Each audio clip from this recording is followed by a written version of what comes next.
नमस्कार, बहुत बहुत स्वागत करते हैं क्लिक टुडे के आज के इस वीडियो रिपोर्ट में। और इस वीडियो में हम बात करेंगे बाबा साहेब भीमराव अंबेडकर बिहार यूनिवर्सिटी मुजफ्फरपुर के पीजी स्पॉट एडमिशन को लेकर के। तो इसको लेकर के जो है ऑफिशियल नोटिस जो है 4 तारीख को देर शाम जारी कर दी गई थी, जिसके बारे में हमने आपको कल के वीडियो में अपडेट दिया था, इससे पहले की वीडियो में। इसमें जो आपको बताया गया है कि स्पॉट राउंड में कैसे कैसे एडमिशन्स होंगे, क्या प्रोसेसेस होने वाले हैं।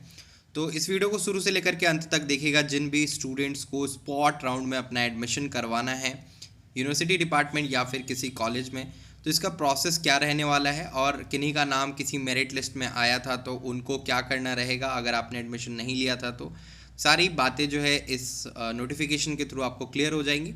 अगर आपने हमारे चैनल को सब्सक्राइब नहीं किया तो चैनल को सब्सक्राइब करके बेल आइकन को ऑन कर ले, जिससे कि आने वाले समय में जो भी वीडियोस बनाई जाए पीजी के रिगार्डिंग, सिलेबस के रिगार्डिंग, ये आप सभी तक जो है टाइम टू टाइम पहुंच पाए और आगे आपको कहां से स्टडी मटेरियल कलेक्ट करने हैं, ये सारी चीज़ें आपको हमारे यूट्यूब चैनल पे पता चलती रहेंगी। सबसे पहले तो आपको देखने को मिल रहा है कि सेवा में सभी विभाग अध्यक्ष, स्नातकोत्तर विभाग, सभी प्राचार्य महाविद्यालय स्नातकोत्तर केंद्र बीआरए बिहार विश्वविद्यालय मुजफ्फरपुर। विषय है स्नातकोत्तर सत्र 2025 से 27 में दिनांक 6/4/2026 से 11/4/2026 तक ऑन स्पॉट नामांकन के संबंध में, यानी 6 अप्रैल से लेकर के 11 अप्रैल तक ऑन स्पॉट नामांकन चलेगा। एक और बात हम बताते चले, अगले महीने से हो सकता है कि आपका पीजी फर्स्ट सेमेस्टर का परीक्षा फॉर्म भरवाया जाए और आपकी परीक्षा कंडक्ट हो जाए। तो इसको लेकर के आपको अपनी पढ़ाई भी जो है साथ ही साथ करते रहनी होगी जब आपका एडमिशन कंप्लीट हो जाएगा। तो फिलहाल स्पॉट राउंड के बारे में हम विस्तार से अब चर्चा करते हैं। यहाँ पे बताया गया है कि निर्देशानुसार सूचित करना है कि स्नातकोत्तर सत्र 2025 से 27 में दिनांक 6/4/2026 से 11/4/2026 तक जो है ऑन स्पॉट नामांकन के लिए जो है निम्नलिखित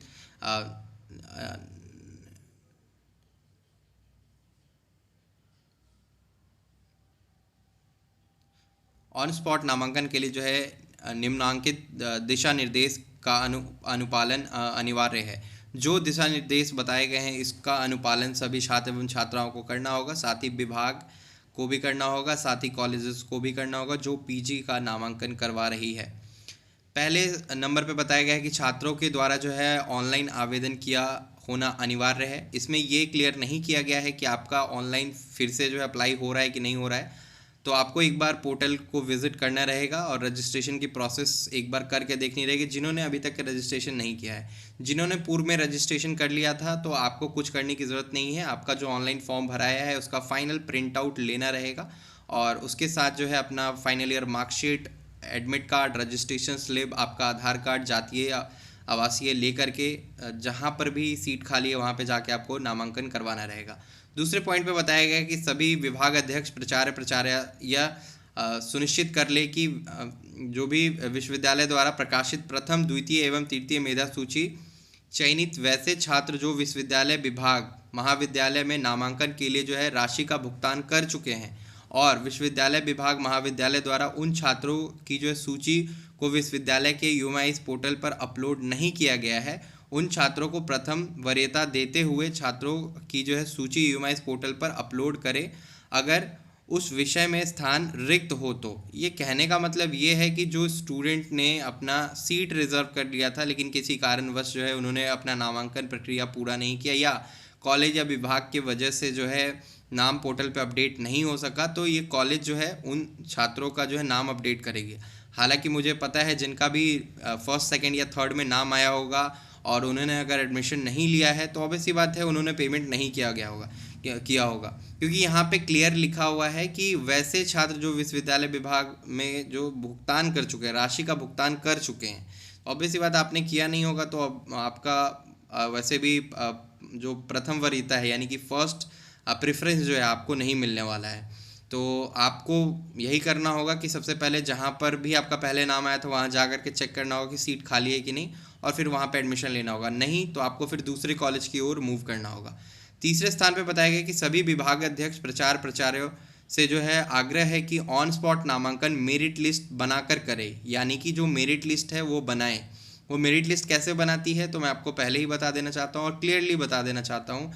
अब कॉलेजेस में होता है और कि दलाल खोरी का जो है काम शुरू हो जाता है या पैरवी का काम शुरू हो जाता है। जो टीचर्स के कुछ कोटा बचे होते हैं या जो सीट्स बचे होते हैं उस पर पहले ही प्री बुकिंग शुरू हो जाती है।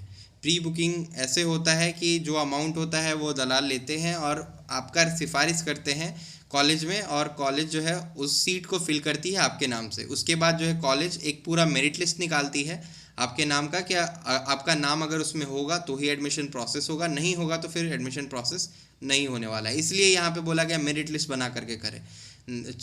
कॉलेज चाहे तो मेरिट लिस्ट भाई अंकों के आधार पे भी कर सकती है। जितने एप्लीकेशंस मतलब जाएंगे कि मेरा एडमिशन लीजिए मेरा एडमिशन लीजिए, तो उसमें कॉलेज चाहे तो मार्क्स के आधार पे नाम जो है आपका दर्ज कर सकती है मेरिट लिस्ट में। और अगर कॉलेज चाहे तो भाई बहुत सारे ऑप्शंस अवेलेबल है, लेकिन मुझे जैसा लगता है जो अच्छी कॉलेजेस है वो क्या करती है कि स्टूडेंट्स का एप्लीकेशन पहले लेती है, यानी जो आप फाइनल फॉर्म प्रिंट देंगे कॉलेज में वो लेगी। उसमें अगर आपका मार्क्स कम रहेगा तो कॉलेज आपका मेरिट लिस्ट में नाम नहीं शामिल करेगी। अगर मार्क्स ठीक ठाक है, कट ऑफ अगर क्लियर कर रहे हैं तो फिर आपका एडमिशन हो जाएगा। चौथे स्थान पे विभिन्न विषय में बचे हुए सीट पर नामांकन सामान्य सीट के रूप में किया जाएगा, यानी कि जो बचा हुआ जैसे रिजर्वेशन कोटा का कोई बच गया या कोई भी है तो उसमें सामान्य यानी जनरल मान के उसको जो है फुल कर लेना है और स्टूडेंट का एडमिशन कराना है, यानी सीट कोई भी खाली नहीं छोड़ना है। तकरीबन मुझे जहाँ तक पता है 3000 सीटें जो है अभी भी रिक्त बची हुई हैं। पाँचवें स्थान पर छात्र किसी भी विश्वविद्यालय विभाग महाविद्यालय में जहां सीट उपलब्ध हो नामांकन ले सकता है तथा स्नातक उत्तर विषय बदलने हेतु विश्वविद्यालय द्वारा निर्धारित नियम परिनियम, यानी कि जो एक पहले जो है बताया गया था कि अगर आप सब्जेक्ट चेंज करना चाहते हैं तो कैसे करेंगे, तो ये नियम है और ये नियम आपको पता होना चाहिए। यहाँ पे बताया गया कि ध्यान अवश्य रखे कि साथ ही विषय परिवर्तन करने वाले छात्र का नामांकन किसी भी प्रायोगिक विषय में नहीं लिया जाएगा, यानी कि प्रैक्टिकल वाले विषय में आपका जो है एडमिशन नहीं हो सकता। उस सब्जेक्ट से आप जो है पीजी अपना कंप्लीट नहीं कर सकते हैं। आपका जो भी सब्जेक्ट होगा वो नॉर्मल विषय होना चाहिए, तो उसके अकॉर्डिंग ही जो है आपका यहाँ पे एडमिशन होगा। बेसिकली जो कॉमर्स वाले हैं वो इकोनॉमिक्स से अपना जो है पीजी परस्यू कर सकते हैं आने वाले टाइम में, तो आपके सब्सिडरी में सब्जेक्ट होना चाहिए और ध्यान ये रहे कि प्रैक्टिकल वाला नहीं होना चाहिए। अब ये आप जब विभाग में जाएंगे तो पता चलेगा, या यूएमआई के विभाग में जाएंगे तो ये क्लियर हो पाएगा। छठवें स्थान पे विश्वविद्यालय विभाग महाविद्यालय निर्धारित सीट के से जो है अधिक नामांकन किसी भी परिस्थिति में नहीं ले, यानी कि सीट से अधिक अगर एडमिशन होता है तो बाद में आपका रजिस्ट्रेशन कैंसिल होने लगता है। ठीक है, तो यूनिवर्सिटी डिपार्टमेंट या कॉलेज आपको at the time of admission बता देगी कितना सीट है नहीं है। सातवें स्थान पे है सीट से अधिक नामांकन लेने पर यूएमआईस अपडेट नहीं किया जाएगा और निर्धारित सीट से अधिक नामांकन की जो है जवाबदेही विभाग अध्यक्ष और प्राचार्य की जो है होगी। ये क्लियर यहाँ पे स्पष्ट रूप से बता दिया गया है इस ऑफिशियल नोटिस के थ्रू। तो ये जानकारी आपको अब समझ में आ गई होगी। तो अगर आपके कोई सवाल है सुझाव हो तो नीचे कमेंट करें, क्योंकि जो सीट है वो लिमिटेड है और आपको कल ही जाना पड़ेगा। जहाँ कहीं भी आपको एडमिशन लेने का मन है पता वहाँ से चलेगा कि कितना सीट वहाँ पे बचा हुआ है, क्योंकि ये जो आपको जानकारी है वो पब्लिक नहीं की जाती है, ये गोपनीय रखी जाती है और उसके तहत ही जो एडमिशन्स आगे ली जाती है। तो बाकी जो भी जानकारी है आपको कॉलेज और डिपार्टमेंट से जो है पता चल पाएगा। तो जहाँ पर भी आपको एडमिशन लेने का मन है वहाँ पे अगर सब्जेक्ट में सीट खाली होगी तो एडमिशन हो जाएगा। तो आज की वीडियो में इतना ही, तब तक ले चलते हैं, धन्यवाद।